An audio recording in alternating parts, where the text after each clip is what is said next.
Hi everyone, welcome to Fulfillment Here and Now, videos designed to help you live a more fulfilling life. Today I want to speak with you all about a common source of anxiety among people I work with, and if I'm being honest, one that also gets me when I'm not paying attention, and that is the belief that we are behind. Okay, so if it was as easy as me just saying, well, hey, that's not true, stop believing that, we'd all be good. But that's not the case, and I'm certainly not expecting to convince you of that in this short video. So instead, what I'd like to do today is to help you get more specific around your belief and explain why that can help you to live a more fulfilling life. So I was speaking with a client of mine recently who's very successful in her own right. Ivy League educated, senior position at a successful tech company in New York, making good money, happily married, all this good stuff. And she was totally stressed out because she believed that she had made bad decisions in her life and was now behind where she thought she was supposed to be. And so I asked her, well, behind who? And she said, well, everybody. And then I said, well, come on, well, that's not possible. I mean, objectively, you are very successful, right? Your education and job, the money that you're making. Who is this everybody that you feel like you're behind? And then she thought about it. And then she listed out 5 or 6 people in her life, peers of hers, friends of hers, who were living the kind of life that she thought that she was supposed to be living by now. And then, because I knew her because we'd been working together for some time and had been exploring what her genuine needs and desires were and what it would look like for her to live a fulfilling life, I reflected back to her, it's interesting because the lives of these people that you're describing don't really seem to match what you say you really want. So this story, I think, points out 2 things. First, everybody. Martha Beck, the life coach I trained with, uses the term everybody, but psychologists will often use the term generalized other.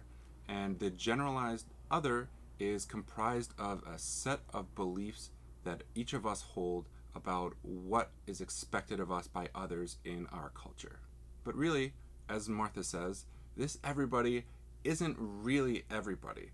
In fact, it's probably only 5 or 6 people in our lives that we've come to use as a proxy for everybody. It's just a shortcut that your mind uses. So if you're feeling stressed out right now, thinking that you are behind, well, my question to you is, behind who?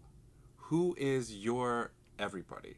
I'd like you to really come up with a list of the 5 or 6 people in your life that when you really think about it, you have set as the gold standard for the kind of life that you are supposed to be living.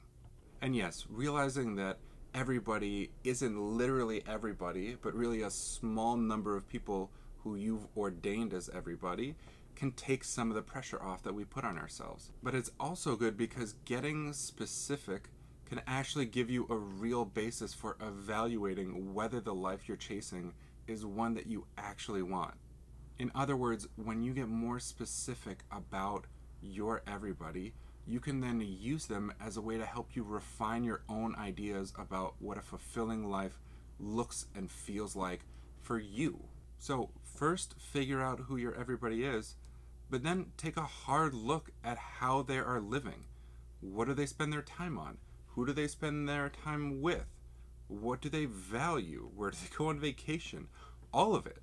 I mean, don't stalk them, but take a look and then notice how you react. What would you like if you had their life?